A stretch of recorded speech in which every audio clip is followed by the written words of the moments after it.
শুভ সকাল। আজ সকালবেলায় মা ছেলে মিলে বসে গেলাম পিঠাপুলি খেতে। শীতের সকালে পিঠেপুলি থাকলে তো আর কিছুই নেই, একদম পুরো জমে যাবে। যদি থাকে এমন ফুলকো ফুলকো চিতই পিঠা আর 2 রকমের ভর্তা। এখানে করেছি ধনেপাতা ভর্তা আর শুটকি ভর্তা। ফ্ল্যাশব্যাক। হাই হ্যালো এভরিওয়ান, সবাইকে নমস্কার। কেমন আছো সবাই? আশা করি সবাই খুব ভালো আছো। আজ সকালবেলার নাস্তায় তৈরি করব চিতই পিঠা, আর আমি কিভাবে ফুলকো ফুলকো চিতই পিঠা তৈরি করি সেটাই শেয়ার করব। আর আমার ফ্যান ফলোয়ার্সদের উদ্দেশ্যে আমি একটা কথাই বলবো, আমার ভিডিওটি যদি কোথাও একটু ভালো লাগে তাহলে প্লিজ একটু শেয়ার করে আমার পাশে থেকো। এখানে আমি 2 পট আতপ চাল নিয়েছিলাম আর নিয়েছিলাম 1 পট ভাতের চাল। এগুলো আমি সারা রাত জল দিয়ে ভিজিয়ে রেখেছিলাম। আর এখন সকালে সব আশিবাসি কাজ সেরে এখন চলে এলাম রান্নাঘরে। চিতই পিঠা তৈরি করব। প্রথমে আমি চালগুলো ভালো করে ধুয়ে নিয়েছি। যেহেতু এখানে আতপ চাল আছে তাই এটাকে ভালো মতো পরিষ্কার করে ধুয়ে নিতে হবে। যখন একদম ফ্রেশ জলটা বের হয়ে আসবে তখনই ধোয়া বন্ধ করে দিতে হবে। এই তো আমার সব চালগুলো ভালো মতো ধোয়া হয়ে গেছে। এবার আমি একটা ব্লেন্ডারের সাহায্যে পেস্ট করে নেব এই চালগুলো। এর জন্য ব্লেন্ডারের জারের মধ্যে আমি চাল আর জল একসঙ্গে দিয়ে দিয়েছিলাম। আর এভাবেই একসঙ্গে পেস্ট করলে কিন্তু পিঠেগুলো একদম ফুলকো ফুলকো হয়। আমি ভেবেছিলাম যখন এই চালটা পেস্ট করব তখন এর মধ্যে 1 বাটি ভাত মিশিয়ে পেস্ট করব, কিন্তু সেটা আমার মাথায় ছিল না। যাই হোক, আমি এভাবে সবগুলো চাল পেস্ট করে নিলাম, একদম মিহি করে পেস্ট করে নিয়েছি।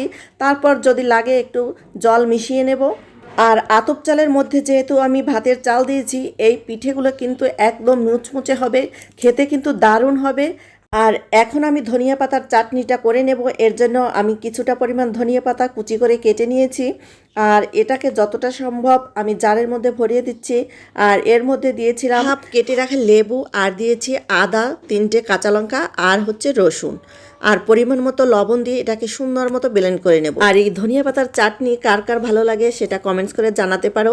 আমার তো ধনিয়া পাতা হলে আর কিছুই লাগে না। আমাদের পরিবারের সবাই মাছে লাগবে ধনিয়া পাতা, মাংসে লাগবে ধনিয়া পাতা, এবং যে কোনো সবজি রান্না করতে গেলেও ধনিয়া পাতা ছাড়া চলেই নাই শীতকালে। এক কথায় বলতে পারো আমরা ধনিয়া পাতার ভক্ত।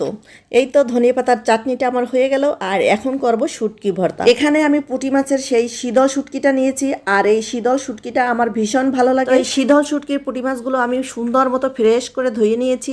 আর এখানে শুকনো লঙ্কাগুলো আমি গরম জলে সিদ্ধ করে নিয়েছি যাতে বাটাটা মিহি হয়। যাই হোক, ব্লেন্ডারের জারের মধ্যে আমি শুকনো লঙ্কা, চাপা শুটকি আর পেঁয়াজ রসুন একসঙ্গে দিয়ে ভালো করে মিহি করে বেটে নিয়েছি।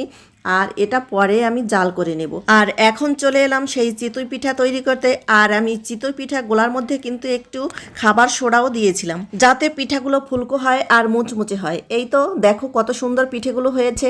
আর পিঠে ভাজার সময় যদি পিঠেগুলো সুন্দর হয় তাহলে কিন্তু ভাজতেও ইচ্ছে করে। এই তো এক এক করে আবার সবগুলো পিঠে ভাজা হয়ে গেছে। আর শুটকি ভর্তাটাও রান্না করা হয়ে গেছে।